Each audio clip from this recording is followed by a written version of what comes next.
Chers aventuriers catholiques, je voudrais vous adresser ce dimanche un plaidoyer pour une monarchie de droit divin. Je sais que beaucoup d'entre vous se disent royalistes ou monarchistes et sont en peine d'expliciter le pourquoi, la raison de cette préférence, et des raisons, il y en a même d'excellentes. Alors tout d'abord, la République française, en inscrivant l'IVG dans sa constitution, a franchi un seuil symbolique et métaphysique qui signe son divorce définitif avec une conception transcendante de l'autorité. Nous le savons car il s'agit d'un axiome, tout pouvoir procède d'une source divine et vient d'en haut. L'État républicain, en légitimant un acte contraire à l'ordre sacré de la vie, s'érige en puissance autonome, défiant l'ordre divin. Cette démarche enracinée dans une vision sécularisée et anthropocentrique rompt avec l'idée que l'autorité humaine doit se soumettre à une loi supérieure, immuable, inscrite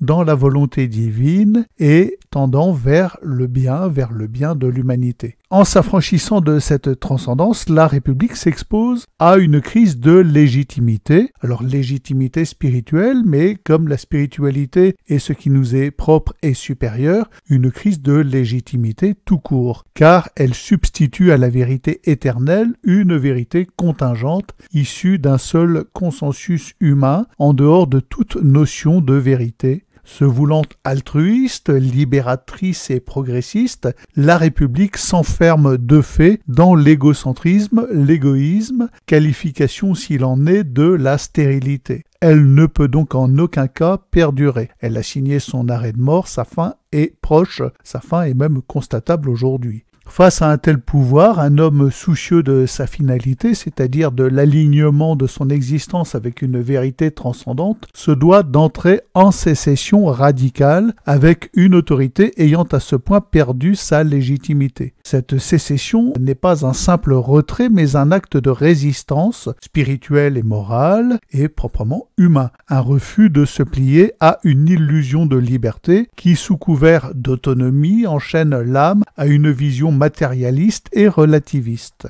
Lutter pied à pied contre cette illusion, c'est choisir la chevalerie, s'engager dans une quête de vérité et de justice à l'image des chevaliers, servir un idéal supérieur et non des contingences humaines. Entrer en chevalerie, c'est réaffirmer la primauté de l'ordre divin sur les constructions humaines et œuvrer avec courage, avec humilité, à la restauration d'une société conforme à cet ordre. C'est aussi se placer sous l'ordre naturel d'un roi. La monarchie de droit divin incarne une vision du pouvoir où l'autorité terrestre est subordonnée à l'ordre divin et où le chevalier peut épanouir pleinement et légitimement ses actes et sa vie tout entière. Le roi oint par Dieu n'est pas un simple dirigeant politique, mais un médiateur entre le ciel et la terre, chargé de gouverner selon les principes d'une justice transcendante. Ce modèle, loin d'être une relique du passé, pourrait répondre aux dérives d'un système républicain qui, en s'émancipant de toute référence à une norme supérieure, risque de sombrer dans l'arbitraire ou le relativisme moral. Risque de sombrer, en fait, y a sombré depuis belle lurette et définitivement le 4 mars 2024 en constitutionnalisant l'avortement. Donc voici 5 raisons pour lesquelles un retour à une monarchie de droit divin pourrait être ou se doit d'être envisagé. Le roi transcende les divisions partisanes. Contrairement aux élus républicains, le roi n'appartient à aucun parti. Sa légitimité ne repose pas sur une lutte électorale ou des alliances politiques,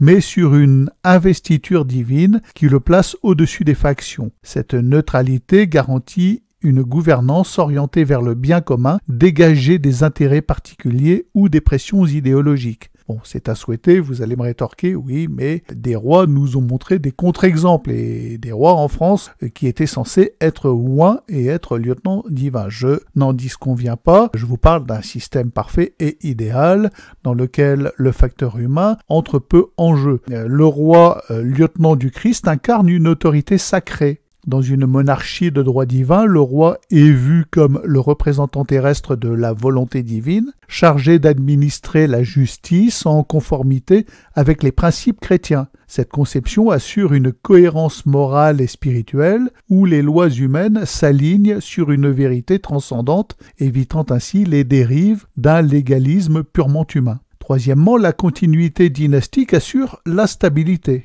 La monarchie de droit divin, par sa nature héréditaire, offre une continuité politique qui transcende les cycles électoraux. Cette stabilité permet de penser le bien de la nation sur le long terme, loin des calculs court-termistes imposés par les mandats électifs. Quatrièmement, le roi est un symbole d'unité nationale. C'est l'incarnation de la nation.